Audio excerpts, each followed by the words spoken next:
lógicamente se han cambiado. Eran árboles que tenían, aparte de la finalidad de la visual, de la confortabilidad del clima, también tenían una finalidad práctica, obtener frutos, obtener ramas y obtener semillas y determinadas cosas que tenían utilidad. Pero sigue predominando la simetría. Llegamos al Renacimiento, y al Renacimiento el ejemplo más frecuente es el del jardín francés, que tiene derivados, por supuesto, y ahí aparece una figura que en jardinería, en paisajismo es muy familiar, que es John Le Notre. Lenotre es el paisajista que diseñó los jardines de Versalles. Y él, si bien se atuvo a la simetría, que era la tradición, pero quiso innovar un poco, ¿no? Entonces empezó a incorporar el paisaje. Entonces, si ustedes ven fotografías de los palacios, de los castillos de la época, diseñados por Le Notre o por otros que fueron alumnos de él, van a ver que el paisaje cercano a donde se vivía, a donde se transitaba, en un espacio muy grande como es Versalles, comenzaba siendo muy formal, muy simétrico, respetando ejes. Ahí hay un eje longitudinal muy importante, por supuesto, una gran visual hacia allá.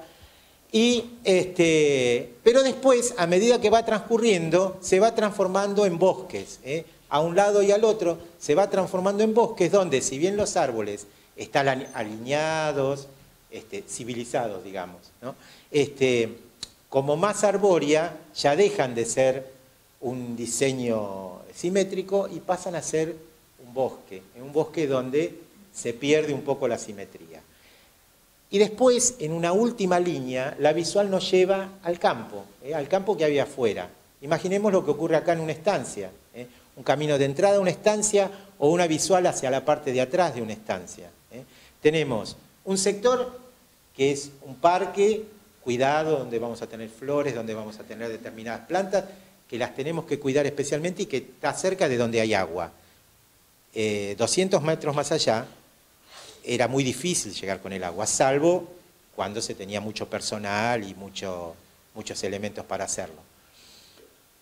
Y después había que tratar de llegar al horizonte. ¿Y cómo se llegaba al horizonte? Incorporando lo que había. Y si no se incorporaba lo que había, porque, como sucede en gran parte de la provincia de Buenos Aires, lo que había realmente no era valioso, se trataba de modificar, pero tratando de dar una visual armónica, no pasar de lo formal, de lo perfecto, al campo seco. Una aclaración, y esto lo vamos a ver, y ustedes algunos por supuesto lo saben, la provincia de Buenos Aires es una provincia donde no hay especies autóctonas de árboles y de arbustos. Ojo, no toda la provincia de Buenos Aires. La excepción es el borde del Paraná, el borde del Río de la Plata, hasta llegar a la zona de los cangrejales de la bahía de San Borombón. Ahí, en los 200, 300, 500 metros más cercanos al río, que ahora están muy desvirtuados, hay una composición de árboles y arbustos, pero que no es propia del lugar. Vino por el río, las semillas, las ramitas, todo viaja por el río, desde siempre. Y se asentaba en lo que se llamó, y alguna vez lo deben haber oído en la escuela secundaria, la selva en galería. La selva en galería, que recorre los grandes ríos nuestros, 200, 300 metros a un lado, 200, 300, que es hasta donde llegaba normalmente, a veces un poco más, la inundación que se producía cada tanto. Entonces ahí esas semillas iban, se quedaban ancladas y producían árboles y arbustos, pero en la mayoría de los casos no son autóctonos de la provincia de Buenos Aires, vienen de Santa Fe, de Entre Ríos o de más arriba. Cuando provienen de lugares más o menos cercanos, prosperan. Cuando provienen de lugares muy lejanos, puede ser que una semilla germine, viva un tiempo y después una helada que no hay en el Paraguay o en el sur de Brasil los aniquila. Y se logra el equilibrio de la naturaleza. El resto de la provincia de Buenos Aires no tiene árboles. Cuando ustedes salgan al campo y van a ver que hay montones de árboles y arbustos, todo lo plantó el hombre.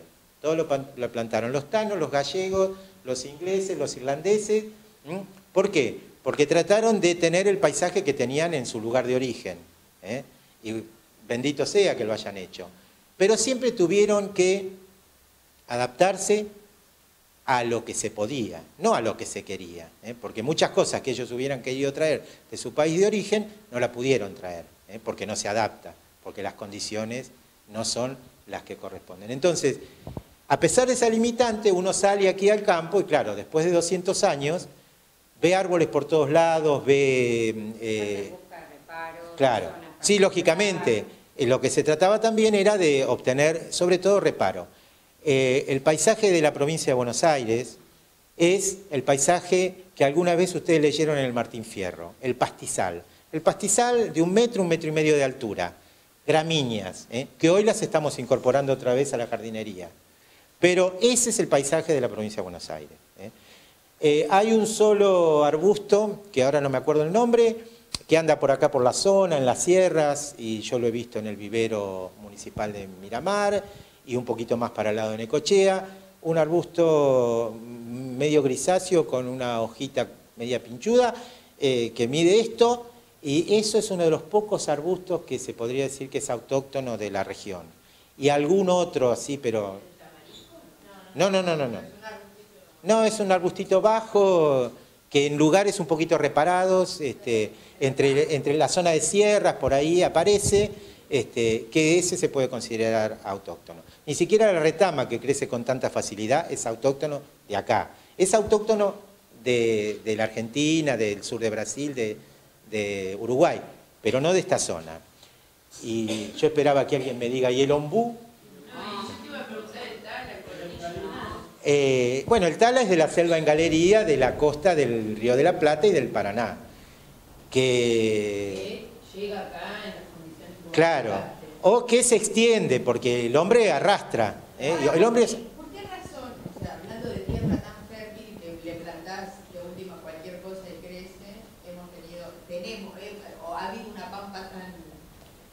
o sea, por clima, el clima, por falta de... No, el clima. Por falta de semilla. El clima fundamentalmente. Pero si vos vas plantando y vas haciendo determinados reparos con plantas más fuertes, después podés, y se ha plantado cualquier cosa, claro, y crece. Pero vos, por ejemplo, ahora, inicio de primavera, cuando los árboles están empezando a brotar, vos tenés un árbol plantado hace 1 año o 2 años, que tiene una profundidad de raíces o una longitud de raíces escasa todavía.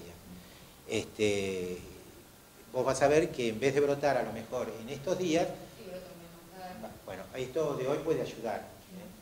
¿Por qué? Porque estamos pasando un periodo de sequía. Hace varios meses que no hay una lluvia como esta. Hay unas lluvias de 3 milímetros, 2 milímetros, o llueve un día y después hay una semana entera de vientos fuertes que secan todo. Entonces no hay agua en el perfil. Y eso, en la región pampeana, es absolutamente normal. Como es normal que haya incendios forestales en Córdoba. Toda la provincia de Buenos Aires está expuesta a los incendios forestales. Esas grandes masas de gramínea que había en la provincia de Buenos Aires se incendiaban periódicamente, porque el material seco se acumulaba. La mayoría son gramíneas anuales o bianuales que nacen, crecen, semillan, se secan. Y todo ese material se acumulaba. Cada tanto un rayo hacía su parte. Prendía fuego todo, se quemaba todo, vuelve a brotar desde abajo. Eso era lo que había. Ahora, si nosotros lo modificamos, los tanos, los gallegos, los ingleses y todos los que hicieron ese trabajo, y hoy lo tenemos que hacer con el tanquecito con agua cerca. O el empleado que vaya con la regadera y camine 100 metros a regar un arbolito acá, otro arbolito allá. Si no, no se puede. Porque nos aparece un verano seco de 40 días y 40 días un árbol no te espera. Salvo que sea un árbol que tenga condiciones de clima árido. Entonces ahí sí, los árboles que crecen espontáneamente en Córdoba o en determinados lugares sí podrían adaptarse. Pero siempre los tenés que traer. No, la provincia de Buenos Aires, ustedes piensen siempre, si vieron una ilustración del Martín Fierro, bueno, y el arbolito que había al lado del rancho, probablemente era mentira. El dibujante lo hizo porque ¿cómo no va a poner un arbolito? Pero no existía. Y ahí se conecta con otra cosa. Se conecta con la idea que tenemos muchos de los que somos descendientes de europeos, que la gente del país no pone un árbol al lado de su casa. ¿Por qué no pone un árbol al lado de su casa? Porque no podía poner un árbol al lado de su casa, en determinados lugares. En determinados lugares sí, pero en determinados lugares, por más que quisiera, primero que no tenía de dónde sacar el árbol, porque no había 200 kilómetros, 300 kilómetros de la redonda, no había un árbol para sacar la semilla. Por otro lado, si lo ponía, apenas si conseguía agua para tomar, ¿cómo iba a regar el arbolito? Entonces, hay algunos hábitos que son ancestrales, que tienen no 50 años, no 100 años como pueden tener nuestros antepasados, desde que vinieron a la Argentina. Tienen miles de años, es muy difícil cambiar eso. Ahí, por ejemplo, tenemos que tratar de ser comprensivos. Muchas cosas no se hacen no porque no se quiere, sino porque no está incorporado. Es como pasa con esa maquinita. Si no le incorporamos cosas, no las tenemos. Cuando se las incorporamos, las tenemos. Y con la gente pasa lo mismo. Cuando incorporamos las cosas, a partir de ahí las podemos tener. Pero si no lo tenemos incorporado desde la genética y desde el vamos, o desde la educación ancestral, es más difícil siempre. Entonces, eso es lo que nos pasa en la provincia de Buenos Aires. Uno a veces ve cuando sale a trabajar a alguna estancia o algún campo, cómo se nota la diferencia de la gente hablando sobre este tema, que es del campo, y la gente que lo adquirió ahora, que no es del campo, y enseguida viene y dice, cortamos todos los árboles, y vos ves la gente, el vecino que está en el campo al lado, cómo sufre.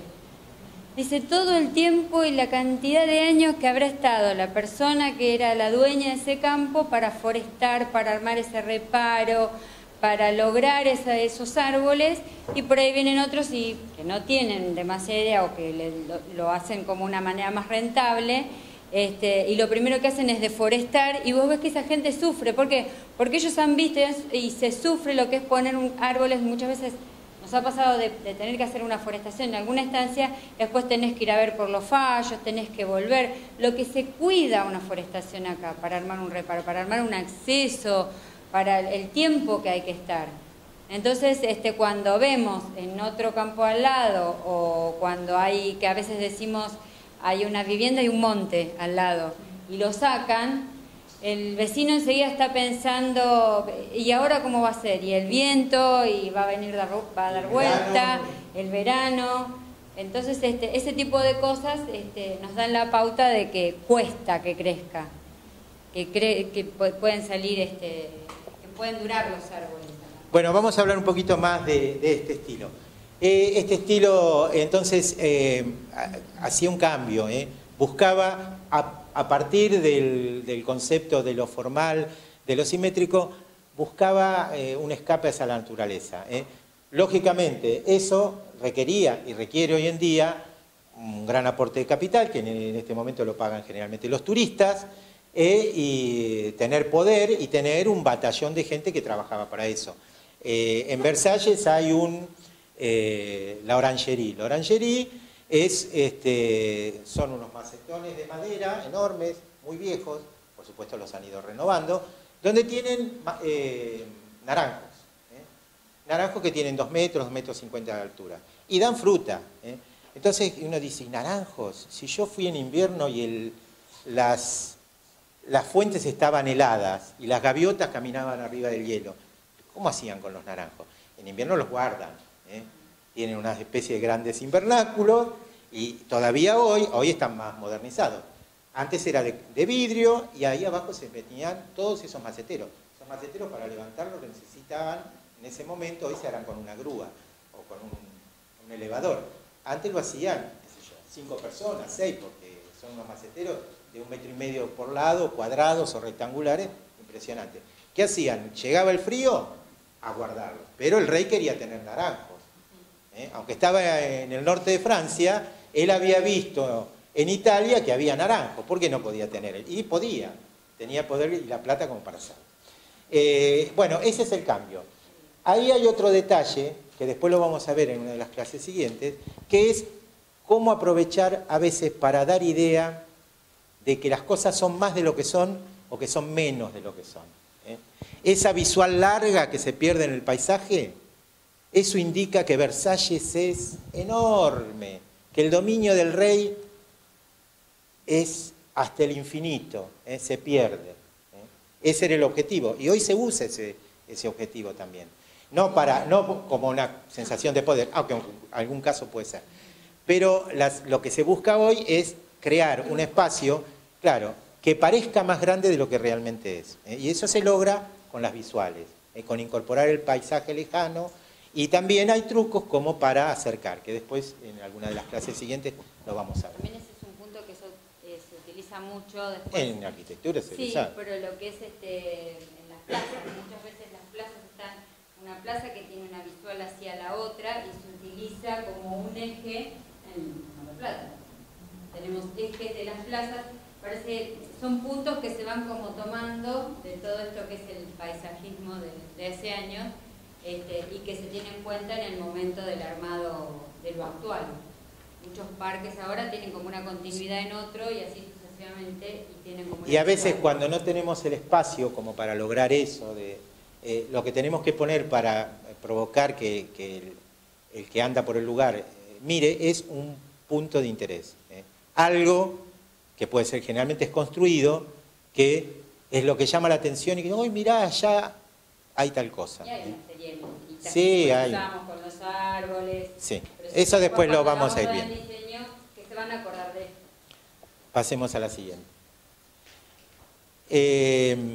Pasamos de lo otro que era el Renacimiento, que derivó de Francia, por supuesto, en ese mismo momento se extendió a Inglaterra, se extendió a toda Europa, a toda la Europa de los reyes, de los emperadores, a Italia también, siempre guardando las formas formales, pero con pequeños aportes de otra cosa. Pero los verdaderamente innovadores que buscaron algo nuevo fueron los ingleses, no en este diseño, sino en lo que viene posterior a esto. Esto es es del Renacimiento, o anterior también. Entonces, acá ven todavía que predomina la simetría, pero hay grandes espacios como estos, ocupados por césped o por árboles, donde por lo menos la visual simétrica se va diluyendo. A partir de las construcciones hay un jardín muy simétrico, muy geométrico, pero después con esas vías de escape se produce una dispersión y ahí empieza a predominar el césped, árboles, y los ingleses lo que hicieron fue volver a la naturaleza. Probablemente, como tenían colonias por todo el mundo conocido en esa época, se deben haber nutrido de lo oriental. Entonces vieron el jardín japonés y el jardín chino y dijeron, ¿y por qué no algo menos formal? Entonces comenzaron a desarrollar eso, a ver cómo podemos hacer para imitar a la naturaleza. Entonces, esas calles, esos caminos rectos se transforman en caminos curvos, empieza a aparecer más el agua, no solo como fuentes, sino como lagos, como arroyos, con un puente que cruza para un lado, todo eso que nos parece tan romántico, todo eso empieza a aparecer en la jardinería inglesa, que es una jardinería que tiende y se transforma en una jardinería no formal, en la cual, a pesar de todo, y sobre todo en las viejas ciudades como puede ser Londres, se ve el jardín informal típicamente inglés, pero siempre se guardaron un pedacito porque siempre fueron conservadores, por supuesto. Un pedacito, un sector así, un rectángulo de 30 por 20 o de 50 por 50, donde tienen un pequeño jardín formal, generalmente cerrado. Y en ese sector, que es el que requería especial cuidado, porque era donde estaban las flores más importantes, los rosales y todas las especies que a ellos les importaba más conservar, ese sector generalmente estaba cerrado, no era de acceso para todo el mundo. Hoy todavía, en Londres, en los parques principales, los jardines de Kensington, ahí donde vivía Carlos cuando tenía su Lady Di, frente al palacio están los jardines de Kensington, hermosamente ingleses porque son así, ese estilo paisajístico, o que también se llama estilo apaisado. Pero tienen ese rinconcito espectacular, donde hay flores todo el año, con mucho color, pero tiene todo alrededor, está elevado, con unas escaleritas de acceso y un portón de hierro y que dice prohibido pasar. El portón de hierro es de 1,20 m, pero en Inglaterra donde dice prohibido pasar no pasa nadie. No es como acá que donde dice prohibido pasar pasamos igual. Entonces, ese sector sigue siendo un sector reservado, donde generalmente hay 4 o 5 jardineros. Después el resto es más fácil, porque el resto se arregla un poco solo. Y aparecen los manchones donde a lo mejor se da color con canteros, con flores, aparece el lago, cualquier parque inglés tiene un lago, el riacho, un par de puentes. Nosotros tenemos mucha copia de sí, y ahora vamos a hablar. Y ahí aparecen también los animales. En cualquier parque inglés va a haber gansos, patos, cisnes, y va a haber un sector que puede ser una isla. Piensen en la isla que hay en Palermo, en el parque de Palermo. Bueno, esa isla que era el lugar donde accedían los cuidadores y los animales, y podían tener sus nidos, y tenían el sector para que puedan reproducirse. No era cosa tampoco de estar colocando animales. Y en cualquier parque inglés van a encontrar que esas son naturales del lugar y que permanecen ardillas, que cuando uno las puede ver, salta de alegría, se acuerda del dibujito animado, pero para nosotros son algo exótico. Pero siempre hay animales y por supuesto cuidados y cuidados por todos. La gente no le va a tirar piedras a los patos, sino que al contrario, le llevan pan tipo pan lactal molido y alguna cosa que saben y hay gente que va todos los días. Ten en cuenta que de Inglaterra sale la escuela del paisajismo. Las escuelas más importantes del paisajismo actual se originan en Inglaterra y siguen teniendo, a pesar de que se han distribuido por todo el mundo, siguen teniendo sus raíces ahí. El jardín paisajístico inglés se debe a un señor que se llamaba Lancelot, y ahora me olvidé el apellido, es un apellido común, por ahí lo tienen, se me fue ahora.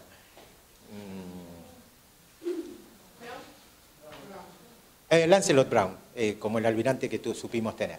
Bueno, Lancelot Brown es un poco el padre del jardín inglés, con reminiscencia de aquello que habíamos visto al principio, que eran los jardines orientales. Y esa es la línea que tomó la jardinería. Y ahora entonces vamos a derivar a lo que nos interesa, que ustedes lo tienen al final de ese pequeño apunte. Bueno, vemos las imágenes y vamos hablando de lo mismo. Esto es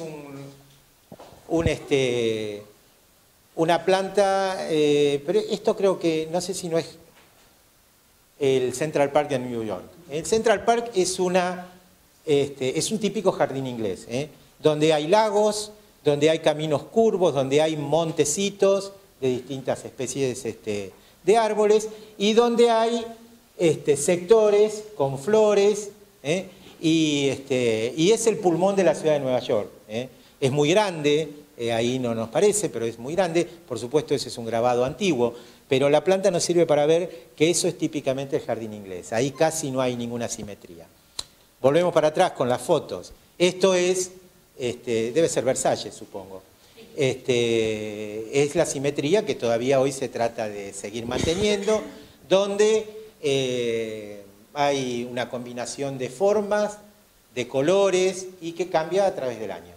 Yo tuve oportunidad de verlo en verano, que es así, y tuve oportunidad de verlo en invierno. En la oportunidad que lo vi en invierno, hacía 4 grados bajo cero, mucho frío por todos lados y, como les decía antes, las fuentes muy lindas que yo había visto en verano tenían 2 centímetros de hielo. Y había gaviotas que andaban arriba del hielo, patinando, y bueno, las estatuas están cubiertas con telas para que no se deterioren por el efecto de los cambios bruscos de temperatura, y los naranjos por supuesto no estaban, y era una niebla muy parecida a la que tenemos, la bruma que tenemos acá en la costa, y uno decía, esto era lo que yo había visto en verano, bueno, pero es otra manera de verlo. El verde se adivinaba atrás igual. También es francés. Esto es también parecido. Acá tienen, ¿ven? Los grandes maceteros. Probablemente sea Versalles, ¿eh? Ahí tienen esos grandes maceteros con los naranjos, ¿eh? Esos naranjos crecen, dan fruta, ¿eh? Acá en muchas veredas, aunque las que hay en las veredas son naranjas amargas, pero esos naranjos llegan a dar fruto y todo. Pero cuando llega el otoño, adentro, no se van a quedar ahí. Bueno, siempre hay un gran predominio del agua, eso es fundamental. Eso ya no debe ser Versalles. No, es un jardín, es una copia de lo que es el estilo francés. De todos modos sigue siendo el mismo estilo. El Parque Independencia. Bueno, nosotros tenemos jardines ingleses con el toquecito de jardín formal incorporado. ¿Qué puede ser eso en el Parque Independencia? Si alguno fue a Mendoza, en el Parque San Martín, a donde están las pérgolas y todo eso, hay un rosedal y todos sectores muy cuidados. Y después el resto es un parque inglés, con árboles, con césped, muy lindo, con una diferencia de niveles, de planimetría. Eso es algo típico también de esa época, eso era un entretenimiento en esa época. Ahora pasó a ser, otra vez se ha valorizado el laberinto, pero sobre todo se ha valorizado para muchos europeos. El que ayudó fue el señor Borges, que hablaba de sus laberintos, y entonces hace poquito, que fue creo que el centenario del nacimiento, en Bruselas, creo que fue, inauguraron un laberinto que tiene la forma, visto así desde arriba, tiene una forma de la parte exterior de la B del apellido Borges. Hará 3 meses lo inauguraron. Sigue siendo, claro, las formas típicamente... otra cosa que aparece ahí, me había olvidado de mencionar. Los franceses empezaron con el arte topiario. Si alguno no lo sabe, el arte topiario es esto, es podar los arbustos o los árboles dándole una forma determinada, una forma que condice con el diseño que yo quiero lograr. Por supuesto, el arte topiario hoy vuelve en algunos detalles, pero el arte topiario no se puede hacer con cualquier tipo de planta, se puede hacer con aquellas plantas que tienen un crecimiento muy lento, porque si no, eso habría que podarlo todos los meses. Si yo lo hago, por ejemplo, con muchos de los arbustos comunes, ahora no voy a mencionar ninguno en particular, bueno, todos los meses tendría que repasarlo. Es muy difícil, es muy caro y hay que tener un batallón de gente.